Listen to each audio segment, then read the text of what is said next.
नमस्कार प्यारे मित्रों, मैं आरपी गुप्ता स्वागत करता हूं आप सबों का फिर से अपने YouTube channel max English classes पे। दोस्तों, आज हम लोग पढ़ने वाले हैं हिंदी का अगला चैप्टर, जिसका नाम होगा तुमुल कोलाहल कलह में। और इस चैप्टर के जो कवि हैं उनका नाम है जयशंकर प्रसाद। जैसे कि आप लोग बोर्ड पर देख रहे होइएगा जयशंकर प्रसाद को, यही है वो हमारे। आज ये जो कविता है, मतलब समझिए कि बहुत ही बेहतरीन कविता है। इसमें एक औरत, एक महिला, एक पत्नी क्या होती है अपने पति के लिए, या उसका क्या महत्व होता है एक पुरुष के जीवन में, मतलब पुरुष के जीवन में एक महिला का क्या महत्व होता है, इस चैप्टर को पढ़ने के बाद हमें पता चलेगा। बिना किसी देरी के आइए सबसे पहले हम लोग देखते हैं जयशंकर प्रसाद के बारे में। जयशंकर प्रसाद की अगर हम बात करें डियर, तो सॉरी,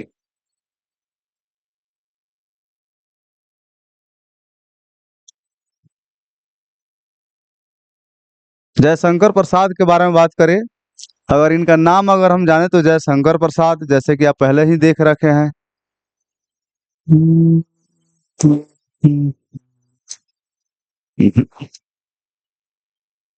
कौन सा कलर ले इसमें, ये है ठीक है। जयशंकर प्रसाद नाम है इनका। जन्म की बात करें दोस्तों तो 1889 में हुआ है, माघ शुक्ल दशमी संवत 1946 में। अगर निधन की बात करें तो 15 नवंबर 1937 में हुआ है। जन्म स्थान की बात करें तो वाराणसी में, जो यूपी में है। पिता की अगर बात करें तो देवी प्रसाद साहू। पितामह, पितामह मतलब पिता के भी पिता, शिवरत्न साहू, जो सुरती और तंबाकू बनाने के कारण उनको सुंघनी साहू भी कहा जाता था, याद रखिएगा। जो जयशंकर प्रसाद के बाबा थे, दादा जो थे, वो उनका नाम था शिवरतन साहू, ठीक है। लेकिन लोग उनको सुंघनी साहू भी कहते थे। मैं आपको एक बता दूं, सुरती को जो खैनी लोग खाता है तंबाकू से, सुंघनी भी कहा जाता है। आपको इंग्लिश में ये पढ़ना पड़ेगा, एक चैप्टर है हालांकि, मैं उसमें बताऊंगा, ठीक है। ए पिंच ऑफ स्नफ, स्नफ बोलते हैं उसको इंग्लिश में। फिर नाम से विख्यात थे। शिक्षा की अगर बात करें तो 8वीं तक पढ़ाई हो करके क्या हुआ है, आइए देखते हैं। 8वीं तक पढ़े थे ये। संस्कृत, हिंदी, फारसी, उर्दू की शिक्षा घर पर नियुक्त शिक्षकों द्वारा, मतलब होम ट्यूशन जिसे आप समझ सकते हैं। घर पर ही इन्हें शिक्षक लोग पढ़ाने के लिए आते थे और ये घर पर ही अपना पढ़ाई करते थे। होम ट्यूशन जिसे नियुक्ति शिक्षकों द्वारा कहा जाता है उसको। विशेष परिस्थिति की बात करें, मतलब इनके जीवन में क्या रहा, तो 12 वर्ष की अवस्था में पितृविहीन हो गए।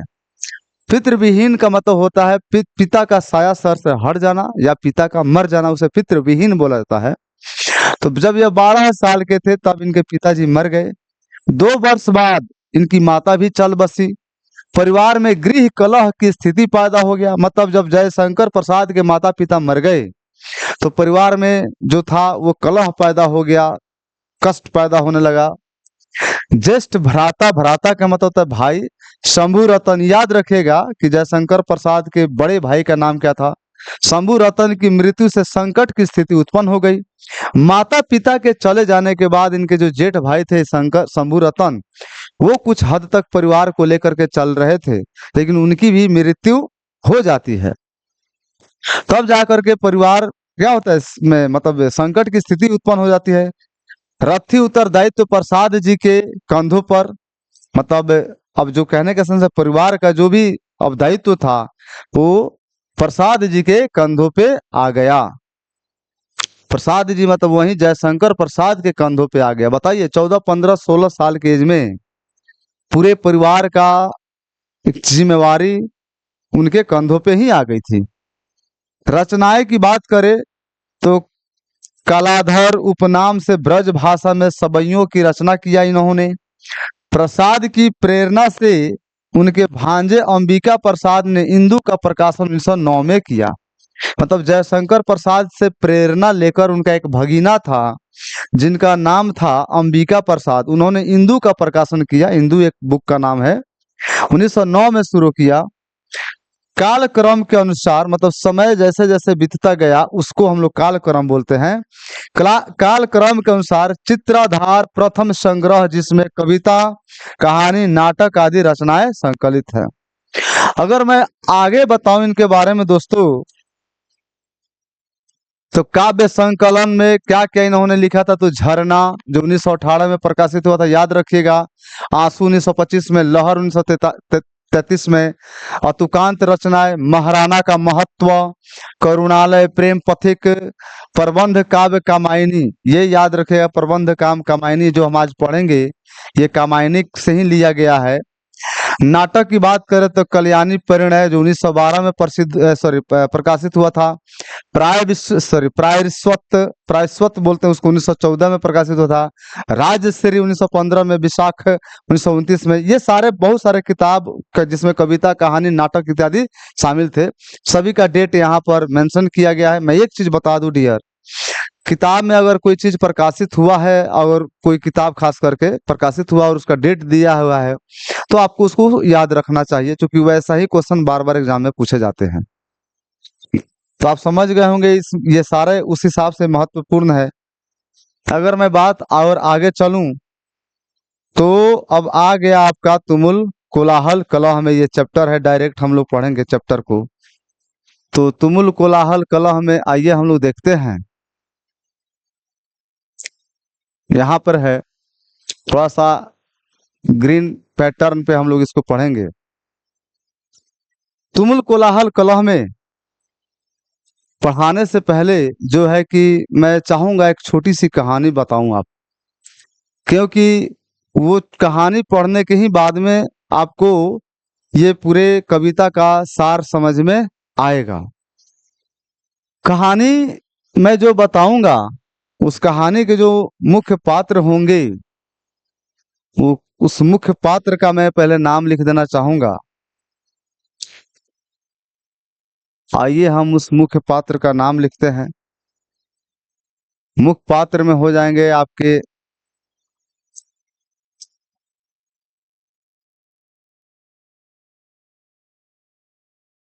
मुख्य पात्र में हो जाएंगे मनु, एक यह नाम हो जाएगा।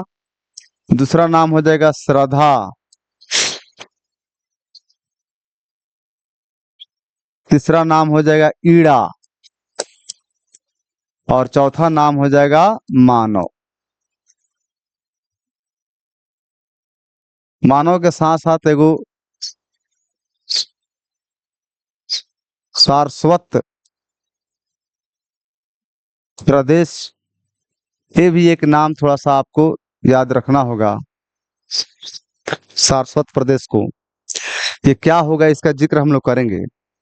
हालांकि मैं एक कविता पढ़ाने जा रहा हूं, तुमुल कोलाहल कलह में इस कविता का नाम है। दोस्तों ये कविता आपको बेहतर ढंग से तब समझ में आएगा जब मैं एक छोटी सी कहानी सुनाऊंगा।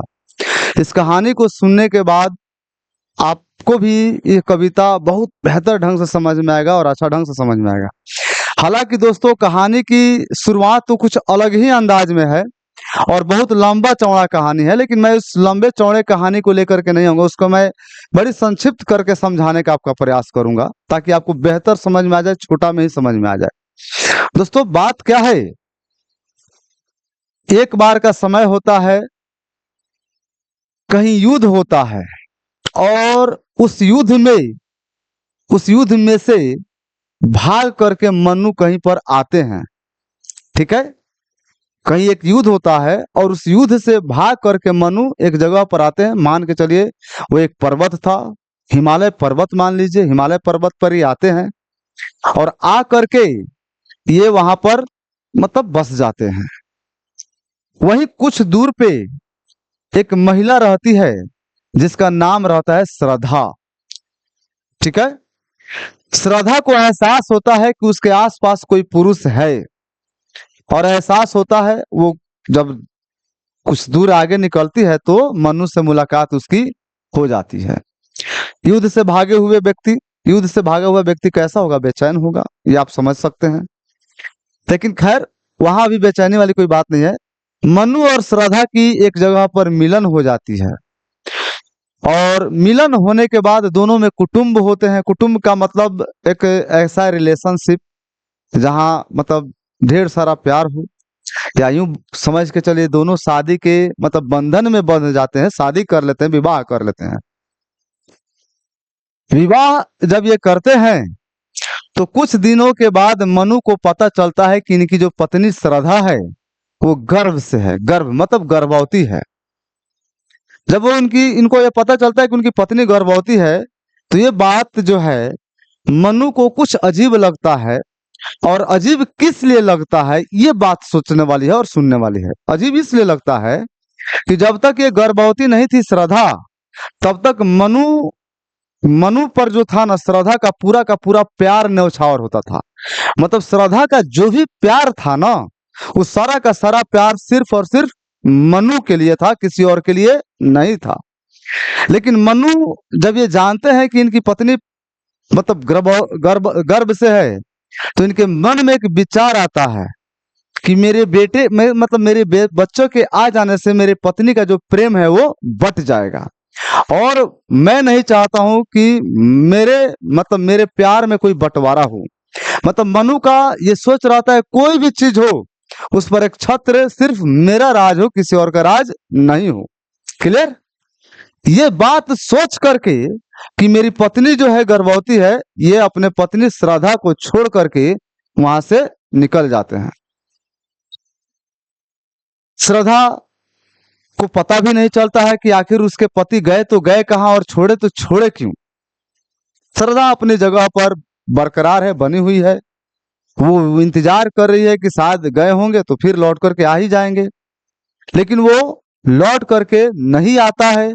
और ये जब गर्भवती होती है तो इस स्थिति में वो दूर दूर तक कहीं भटक भी नहीं सकती थी, खतरा होता है इसमें।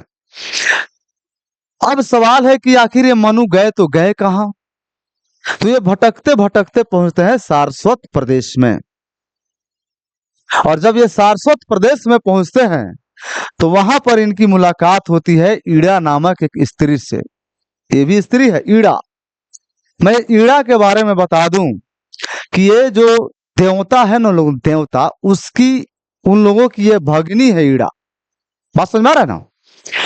तो जब ये जाते हैं ईड़ा के प्रदेश में, जब जाते हैं ईड़ा के जब राज्य में जाते हैं, तो वहां पे इनके पहुंचने से पहले, मनु के पहुंचने से पहले ईड़ा के राज्य में देवताओं और राक्षसों के बीच में भयंकर युद्ध हुआ रहता है। और युद्ध के कारण वो जो राज था ना, पूरी तरह से बिखर गया रहता है। उसी बिखरे हुए राज में मनु पहुंचता है एकदम उदास मन से, व्याकुल मन से, बेचैन मन से। और जब वो पहुंचता है तो मुलाकात होती है उसकी ईड़ा से।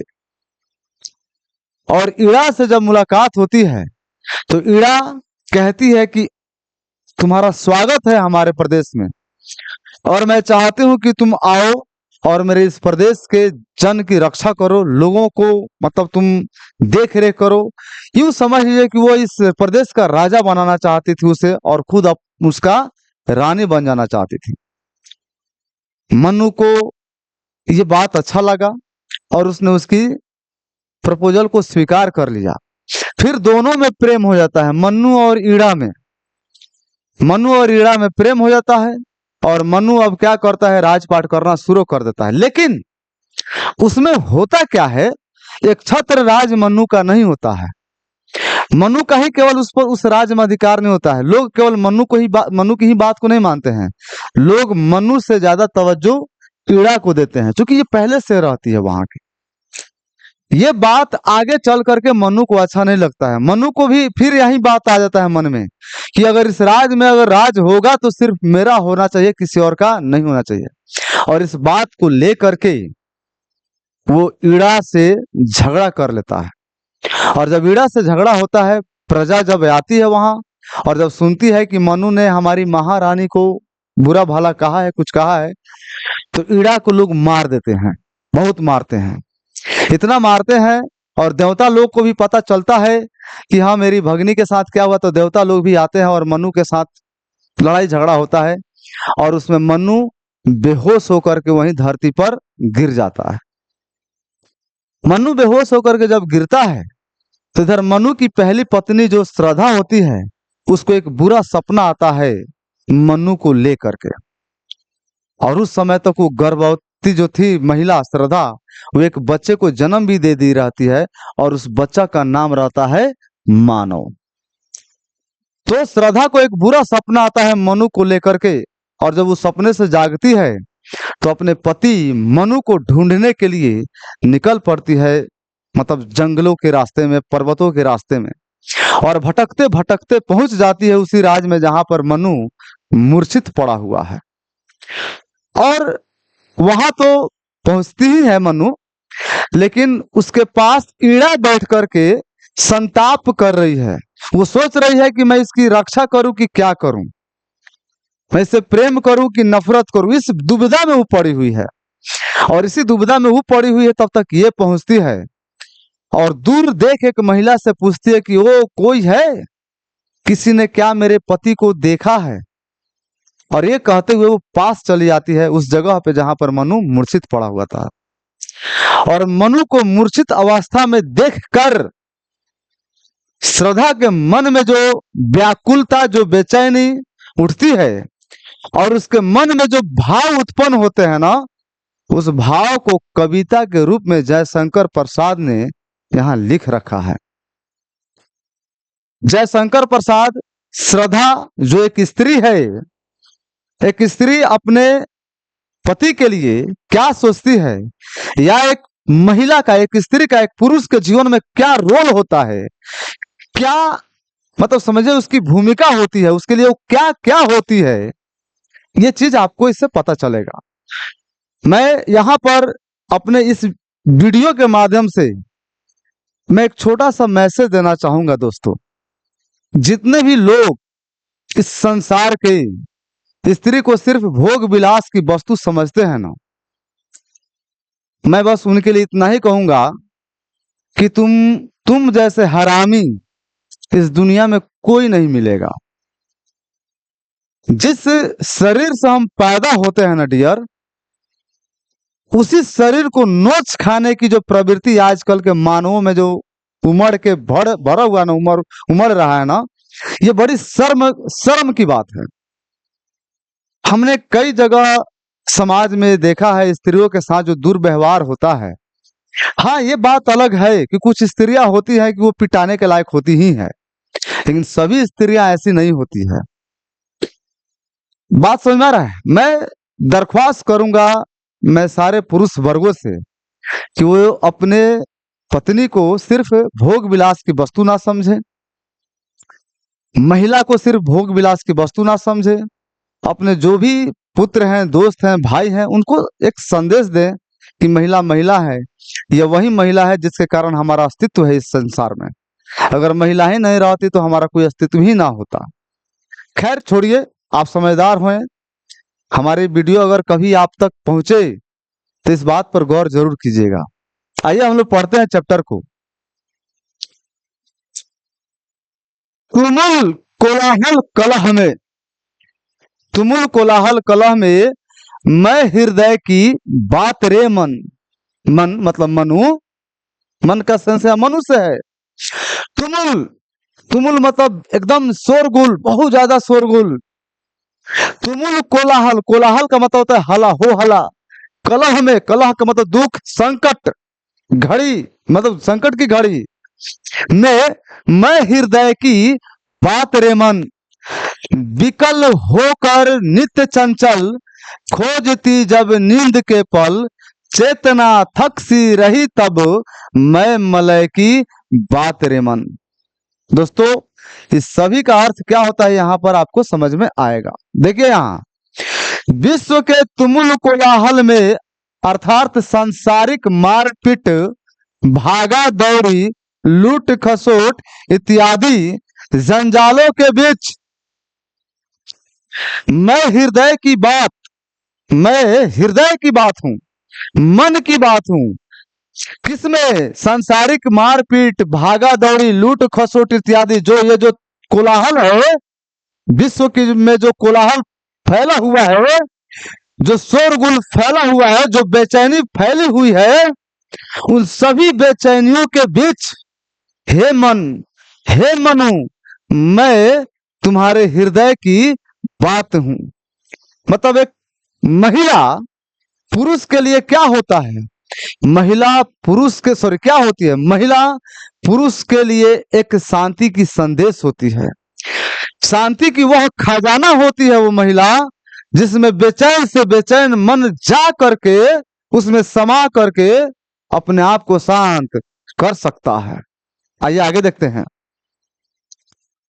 जग जीवन के नित्य के व्यापारों से थक कर जब चेतना, चेतना मतलब मन, नींद के सुखद पल खोजने लगती है, श्रम के पश्चात मतलब काम काज के बाद विश्राम खोजने लगती है, तब मैं मलय पर्वत की सुवासित, शीतल और सुखद हवा के रूप में आती हूँ और चेतना की पीड़ा को, उसके श्रम के भार को हर लेती हूँ।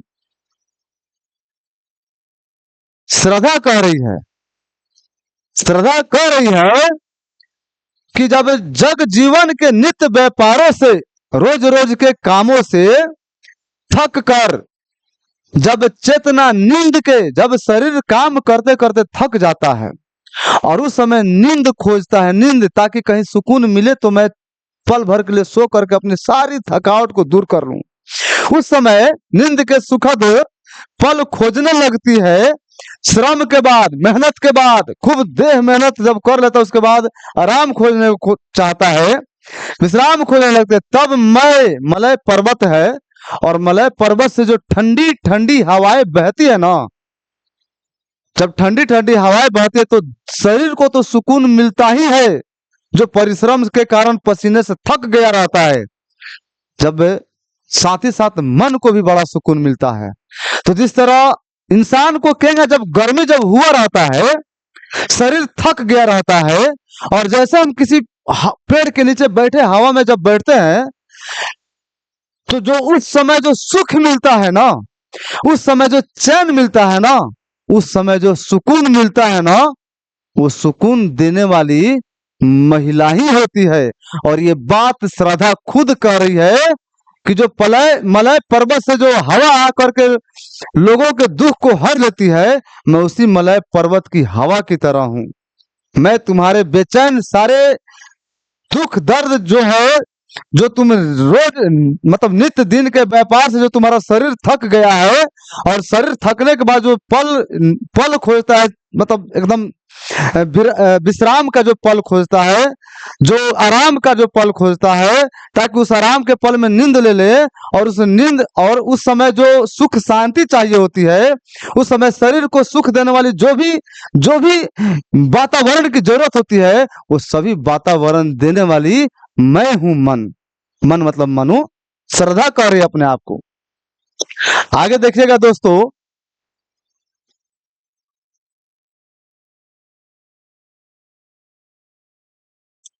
चीर विषाद विलीन मन की, इस व्यथा के तिमिर बन की, मैं उषासी ज्योति रेखा कुसुम विकसित प्रात रे मन। इसका भावार्थ समझिए। जीवन दुख और विषाद के अंधकार में उलझा हुआ है।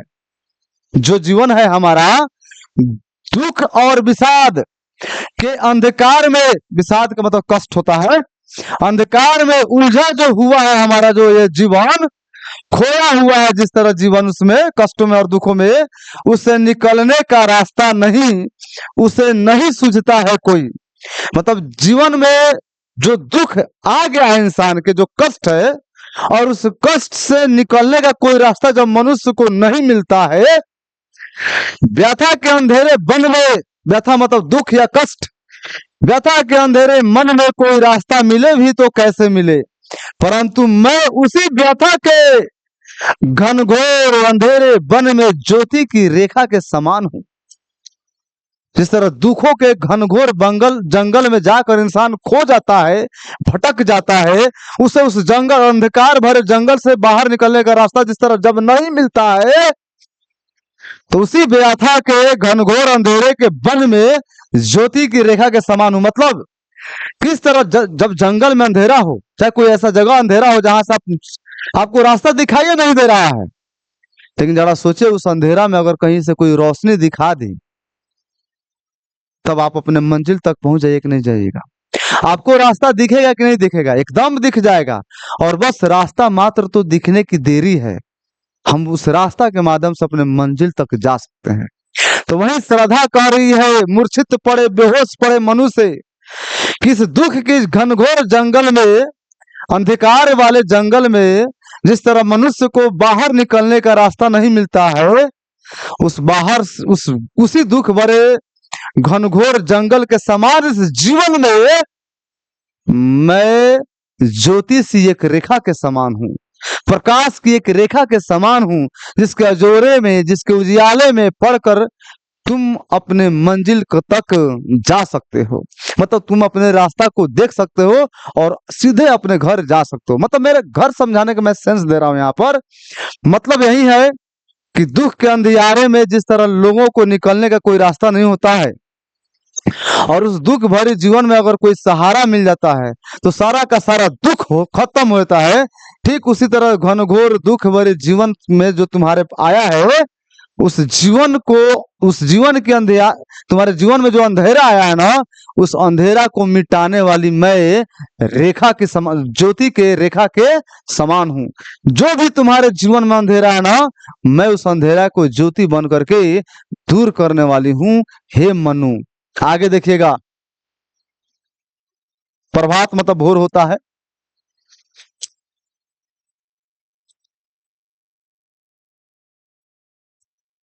जहां मरु ज्वाला धधकती, जहां मरु ज्वाला धधकती, मरु का मतलब होता है मरुस्थल, ज्वाला मतलब अग्नि, धधकती मरुस्थल में वैसे ही बहुत ज्यादा गर्म होता है, वही बात समझा। हालांकि मैं यहां से समझाऊंगा। जहां मरु ज्वाला धधकती, चातकी कन को तरसती, चातकी एक पक्षी है जहां पानी के लिए भी पानी के एक बूंद के लिए जो तरस जाती है, उन्हीं जीवन घाटियों की मैं सरस बरसात रे मन। जिस तरह रेगिस्तान में चातकी जो पक्षी है, जब उसको प्यास लगता है और अपने प्यास को बुझाने के लिए पानी के एक बूंद के लिए तरस जाती है, उन्हीं जीवन घाटियों की मैं सरस बरसात रे मन। जरा सोचो कि बूंद के लिए जो व्यक्ति तरस रहा हो, अगर उसे पूरे महासागर दे दिया जाए, तो क्या उसके जीवन का प्यास अधूरा रह पाएगा? कभी नहीं रह पाएगा। वही समझाने का प्रयास कर रही है श्रद्धा मनु को। क्या कर रही है? जीवन अतृप्ति के कारण, दोस्तों तृप्ति का मतलब होता है प्यास, तृप्ति मतलब, अतृप्ति का मतलब होता है सूखा, अतृप्ति मतलब होता है सूखा।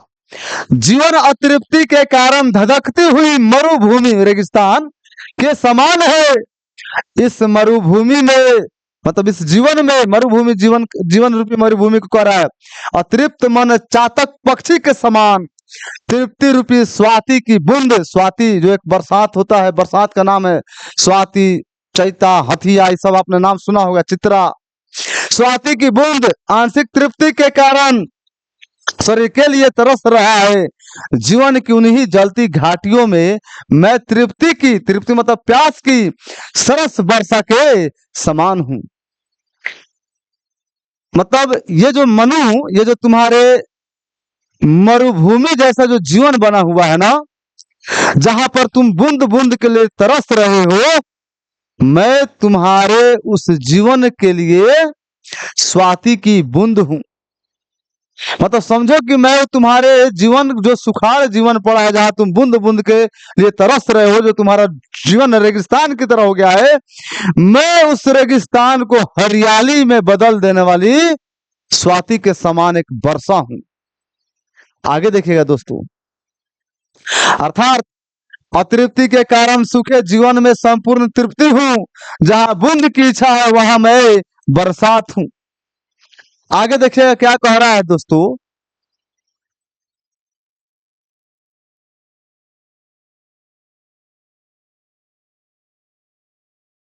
पवन की प्राचीर में रुक, प्राचीर का मतलब होता है दीवार, जला जीवन जी रहा झोंक, सॉरी जा रहा है, जला जीवन जा रहा झुक होगा।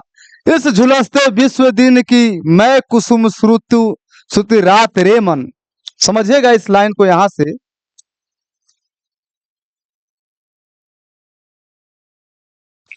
पवन की प्राचीर क्या है? हमारे चारों ओर वायु का एक बहुस्तरीय आवरण है जिसे हम वातावरण कहते हैं। प्राचीर, ये जो पूरा संसार एक दीवार के समान है और इस दीवार में जो जो हवा है उसी को हम लोग वातावरण कहते हैं।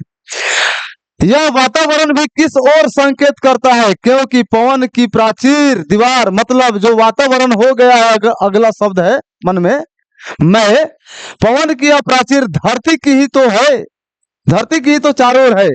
अतः पवन की प्राचीर में रुक का अर्थ हुआ धरती या समाज, सामान्यकरण कर दुनिया कह सकते हैं क्योंकि इसके व्यापक अर्थ में दोनों आ जाते हैं। दुनिया के बंधनों में, कर्म कांडों और अनुशासनों में जीवन जकड़ गया है। इन जागतिक व्यापारों के भार से जीवन जल रहा है तथा अब उसकी शक्ति, उसकी ऊर्जा जवाब दे रही है। जीवन श्रमित और क्लांत होकर झुक चुका है। दुनिया में व्याप्त कठिनाइयों, परेशानियों, व्यवधानों, छंदों, बंधनों, अनुशासनों से जेठ की दोपहरी के समान जलते जीवन में कुसुम ऋतु की रात अर्थात बसंत ऋतु की सुंदर सुहानी रात हूँ। ये हालांकि बहुत बड़ा है, आप इस वीडियो को बार बार रिकैप करके देख सकते हैं। मतलब कहने का सेंस है, ये जो पवन की जो प्राचीर है, ये विश्व के, पूरे विश्व के जो यहाँ हम लोग जहाँ पर धरती पे रह रहे हैं, प्राचीर का मतलब दीवार बताया जा रहा है और उस दीवार में जो हवा है उसे वातावरण ही कहते हैं। तो जिस तरह जीवन विभिन्न तरह के कार्यों से, विभिन्न तरह से दुखों से, कष्टों से थक जाता है, उब जाता है ना, उस स्थिति में मनु श्रद्धा अपने आप को मनु के लिए क्या कह रही है? तो मैं उस स्थिति में बसंत ऋतु की सुंदर सुहानी रात हूं। ये जो रात होता है ना, बसंत ऋतु के जो रात होता है, वाकई में बहुत ही सुहानी होती है। ना ज्यादा गर्म होता है, ना ज्यादा ठंडा होता है, और मौसम तो ऐसा होता है कि मानो कि रात कभी खत्म ही नहीं हो। इतना खूबसूरत, इतना सुहावना रात होता है। और वही रात अपने आप को बता रही है श्रद्धा किसके लिए? मनु के लिए और उसके जीवन के लिए। आगे देखिएगा दोस्तों,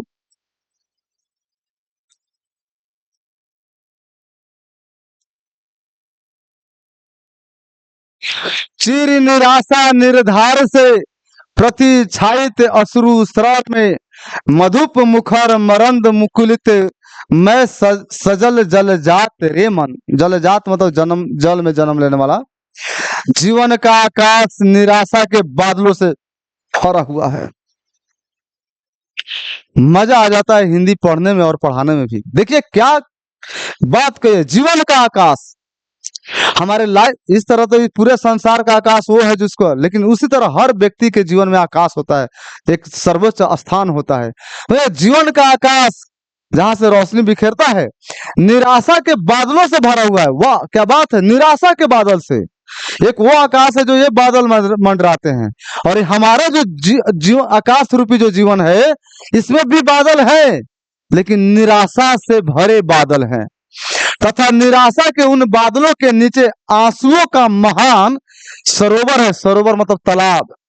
कभी समाप्त न होने वाले निराशा के बादलों से चारों ओर से घिरे आंसुओं के विशाल सरोवर के बीच में प्रेम मतलब पर एक उस सभी मतलब निराशा वाले मतलब कभी न समाप्त होने वाले निराशा के बादलों से चारों ओर से घिरे आंसुओं के विशाल सरोवर के बीच में मैं श्रद्धा मनु के लिए करे क्या हूं?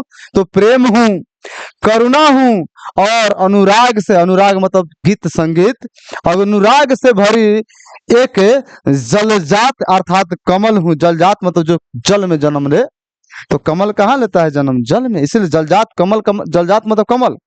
आशा के मकरंद और जीवन की सुगंधि से युक्त मेरे मुकुलित रूप पर मधुप मतलब होता है भौरा मन मंडरा रहा है।